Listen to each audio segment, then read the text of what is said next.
और मौसम Sarma heart attack का ख़तरा बढ़ा देता है।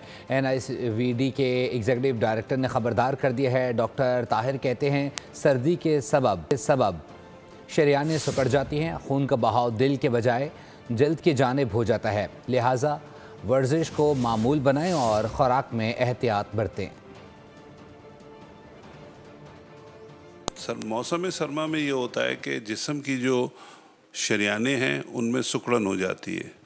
जब वो सिकुड़ती हैं तो उसकी वजह से ब्लड प्रेशर भी बढ़ता है और दूसरे ये कि खून का बहाव जो जिस्म में ठंड लगने की वजह बनती है तो खून का बहाव आपका स्किन की तरफ ज़्यादा हो जाता है, तो कंपैरेटिवली हार्ट की तरफ कम होता है, तो उससे फिर हार्ट अटैक होने का ख़तरा होता है या एंजाइना होने का ख़तरा होता है।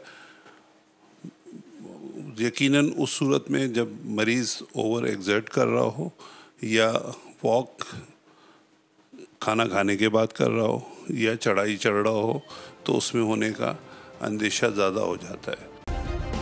सब्सक्राइब करें और बेल दबाएं ताकि कोई खबर रह न जाए।